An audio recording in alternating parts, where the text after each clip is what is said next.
Hello teachers, welcome to YouTube channel advice academy. I am Amit Kumar Sami. कैसे हैं आप लोग? आज हम स्टार्ट करेंगे EMRS के ICT के इंपोर्टेंट क्वेश्चंस का पार्ट 3। अगर आपको ये वीडियो अच्छी लगती है तो प्लीज़ वीडियो को लाइक कीजिएगा, शेयर कीजिएगा, चैनल को सब्सक्राइब जरूर कर दीजिएगा। ठीक है, आप हमें सोशल मीडिया हैंडल पर ज्वाइन कर सकते हैं, इंस्टाग्राम पर, फेसबुक पर और टेलीग्राम चैनल पर भी। इस PPT को मैं PDF की फॉर्म में अपने टेलीग्राम चैनल पर डाल दूंगा, आप वहाँ से डाउनलोड कर सकते हैं इसको। क्वेश्चन नंबर फर्स्ट देख लेते हैं। इसमें कहा जा रहा है कि except which of the following function a formula with the logical function show the word true और फॉल्स एज ए रिजल्ट। मतलब एक्सेप्ट, देखिए जो भी फंक्शनल की है, ठीक है, जो लॉजिकल फंक्शंस होते हैं उसमें दो चीज़ होती है, या तो ट्रू होता है या फॉल्स होता है। सिर्फ एक को छोड़कर। नॉट में ट्रू और फॉल्स होता है, और में भी होता है और एंड में होता है, मगर इफ में नहीं होता है, ये ध्यान रखना। If is the correct answer, लेकिन इफ में क्या होता है, अगर ट्रू होगा तो इफ आएगा, वरना फॉल्स होगा, या कुछ भी होगा तो फॉल्स नहीं होता, इसमें एल्स आता है। ठीक है, ये ध्यान रखना। क्वेश्चन नंबर 2 देख लेते हैं। OCR accuracy can be affected by. OCR क्या होता है? ये होता है ऑप्टिकल कैरेक्टर रिकॉग्निशन। क्या होता है? ये होता है optical character recognition.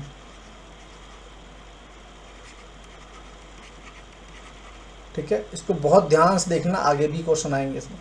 Optical character recognition में क्या होता है, जैसे आप कोई भी स्कैन करते हो किसी पेज को, ठीक है, तो उसमें काफ़ी चीज़ें आ जाती हैं। ठीक है, फोटो भी आता है, टेक्स्ट भी आता है, सब चीज़ आता है। तो किस किस चीज़, क्या क्या इफेक्ट हो सकता है, किस किस चीज़ की वजह से इफेक्ट हो सकता है वो? The font size and the style of the text, इससे भी इफेक्ट हो सकता है। ठीक है, एक्यूरेसी में। The quality and resolution of the input image, जो भी इमेज वगैरह होगी। The language of the text being recognised, मतलब इसका आंसर आएगा ऑल ऑफ द अबव। ठीक है, इसका आंसर है किसी भी चीज़ से इफेक्ट हो सकता है OCR एक्यूरेसी। इसका आंसर आएगा 4th, ध्यान रखना। नेक्स्ट क्वेश्चन देख लेते हैं। Question number 3। A network point can act as an entrance to another network as known as. एक नेटवर्क बिंदु जो दूसरे नेटवर्क बिंदु के प्रवेश द्वार के रूप में कार्य करता है। देखिए दो नेटवर्क हैं, यहाँ पर मान लीजिए यहाँ पर दो नेटवर्क हैं, ठीक है, ये इसके प्रवेश द्वार के रूप में कार्य करता है। तो ये इसको क्या बोलते हैं? गेटवे बोलते हैं। क्या बोलते हैं? गेटवे बोलते हैं। ऑप्शन 4। क्वेश्चन नंबर 4 देख लीजिए। Dash processing is used when a large mail order company accumulate order and processing them together in a one large set. देखिए आंसर यहाँ पर छूटा है, इनने वन लार्ज सेट। प्रसंस्करण प्रोसेसिंग का उपयोग तब किया जाता है जब एक बड़ी मेल ऑर्डर कंपनी ऑर्डर जमा करती है और उन्हें एक बड़े सेट में एक साथ प्रोसेस कर देती है। तो ये कैसे होता है? ये होता है आपका बैच में। किस में होता है? बैच में, ध्यान रखना। नंबर 5 देख लीजिए। IPv6 is in which form. IPv6 किस प्रारूप में है?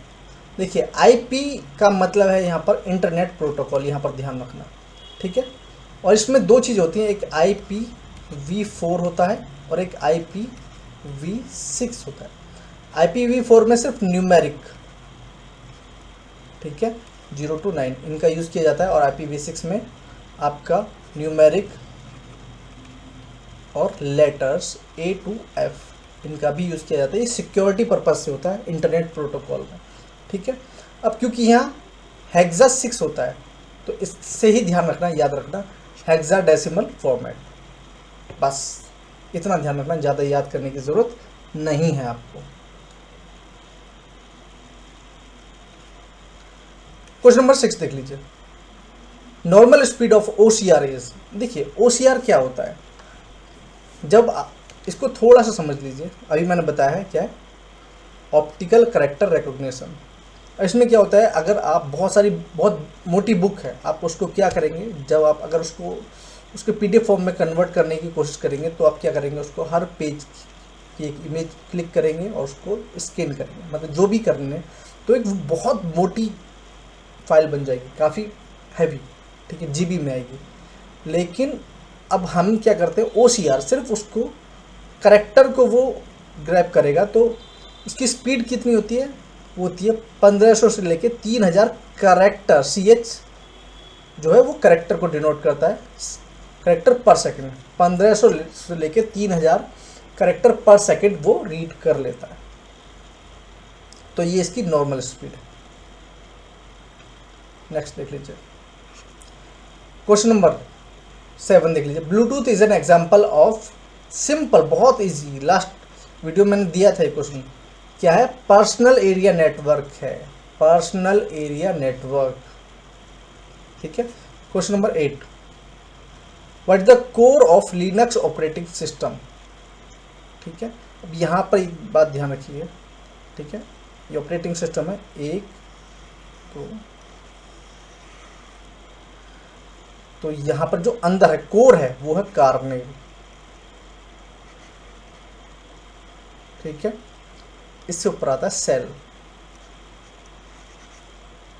और इससे ऊपर आता है हार्डवेयर। ठीक है, तो जो आंसर है वो आपका कार्नेल है, ध्यान रखना। Next question number 9, what is the basic objectives of an operating system. एक ऑपरेटिंग सिस्टम का मूल उद्देश्य क्या होता है। ठीक, तो ये होता है to make the most efficient use of computer hardware.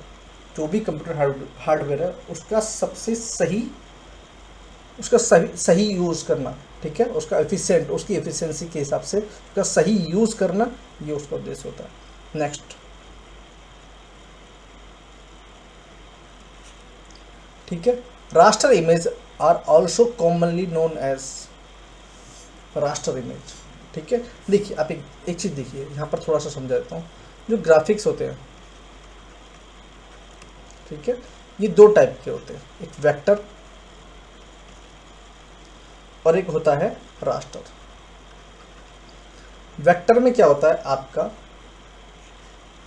सिर्फ करेक्टर को क्लिक किया जाता है, करेक्टर ऑब्जर्व किया जाता है सब कुछ की। और यहाँ पर कुछ भी आप लिखा हो वो पूरी इमेज को क्लिक करता है। क्या है? पूरी इमेज को। आपने देखा होगा इसमें बैकग्राउंड को नहीं लिया जाता। ठीक है, कौन से वाले में? वेक्टर में। और रास्टर में पूरे को लिया जाता है। तो इसमें जो raster image are also commonly known as bit map. क्या कहा जाता है इनको? Bit map. इसमें पीछे का बैकग्राउंड, जैसे आप रिमूव बैकग्राउंड करते हैं, आपको पता ही है। ठीक है, तो उस तरीके से मैं बता रहा हूँ, लेकिन ये मैंने थोड़ा सा डिटेल में समझा दिया आपको। बिट मैप बोलते हैं इसको। नेक्स्ट क्वेश्चन देख लेते हैं।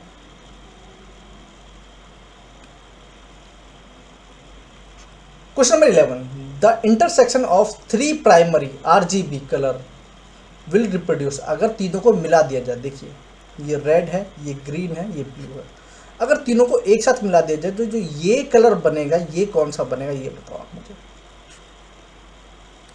तो ये जो कलर बनेगा, ये बनेगा वाइट। ये प्राइमरी कलर्स हैं, उनको अगर मिला दिया जाए और सेम रेशो में, कोई कम ज़्यादा नहीं, सेम रेशो में, तो वो एग्जैक्ट बनेगा प्रॉपर वाइट। ठीक है, अब देखिए जो कोई भी कलर है उसकी रेंज जो होती है वो 0 से 255 होती है। ठीक है, 255 इसको थोड़ा सा समझ लीजिए। ठीक है, अगर तीनों 255 है तो प्रॉपर वाइट बनेगी, और अगर तीनों का 0 है तो वो बनेगी ब्लैक, और अगर इसके बीच में है कहीं भी तो वो बनेगी ग्रे। बस इस चीज़ को बहुत थोड़ा सा समझ लीजिएगा। ठीक है, रेंज 0 से 255 तक होती है। अगर प्रॉपर 255 है तो वाइट इमेज बनेगी, अगर 0 है तो ब्लैक बनेगी, और उसके बीच में कहीं है तो वो ग्रे, मतलब dark grey, light grey, grey grey grey, और वो वाइट की तरफ चलता जाएगा, वो पता ही है। ठीक है, क्वेश्चन नंबर 12 देख लेते हैं। What is the computer program card that convert into entire program in a machine language at one time. मतलब एक बार में ही वो पूरे प्रोग्राम को मशीन लैंग्वेज में कन्वर्ट कर देगा, एक बार में। तो वो करे कंपाइलर, ये काम करता है compiler. Next question number 13, the interconnection between ALU क्या था, लास्ट वीडियो में बताया था, अर्थमेटिक लॉजिक यूनिट, ठीक है, and register are collectively known as. ALU और रजिस्टरों के बीच अंतः संबंध को सामूहिक रूप से जाना जाता है, इसको जाना जाता है डेटा पाथ से। किस नाम से जाना जाता है? डेटा पाथ से। क्वेश्चन नंबर 14 देख लीजिए।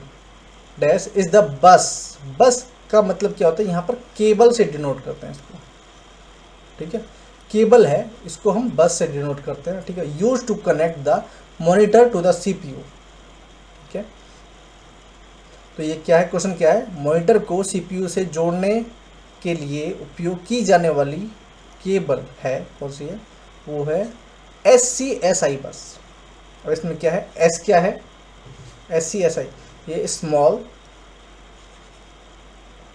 C, small component S system, और I है इंटरफेस।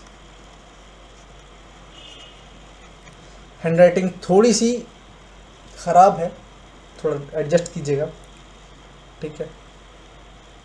अब चलते हैं, तो इसका आंसर SCSI बस, ठीक है।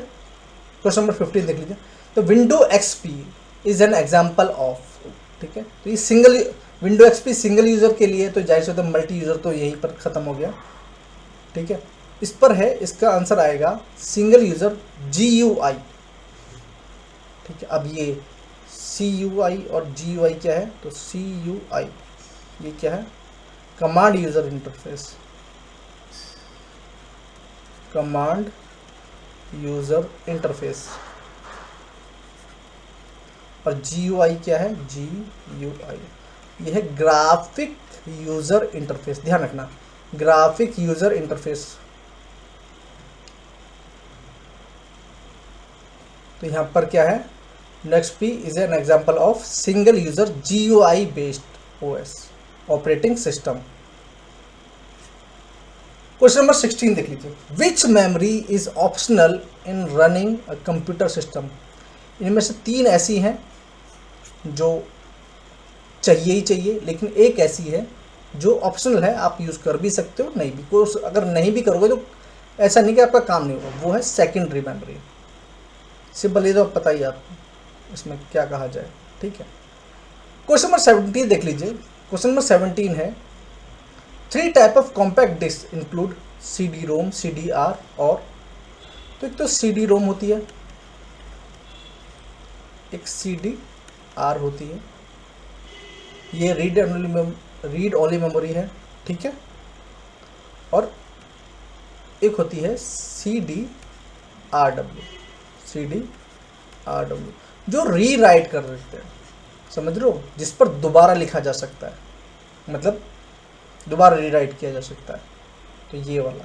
तो ये कौन सा है? Option number 2। क्वेश्चन नंबर 18 देख लेते हैं। विच of the following statement is true? कौन सी स्टेटमेंट इसमें से ट्रू है? तो ये है mini computer works faster than micro computer, ठीक है। ये सही है ना कि नहीं, ये बताओ।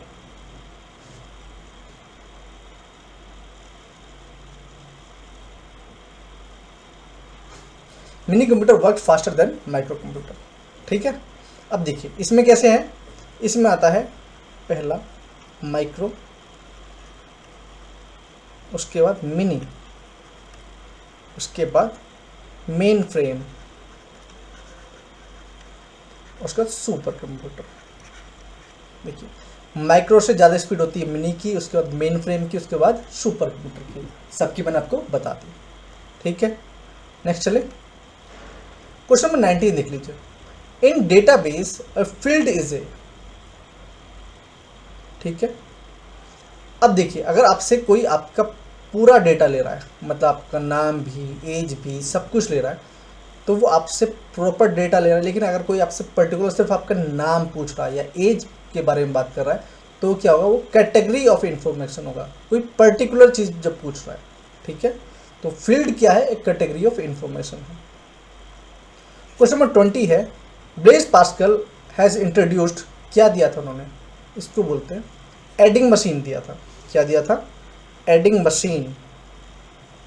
इसको पैस्कलाइन भी बोलते हैं। क्या बोलते हैं? पास्कलाइन।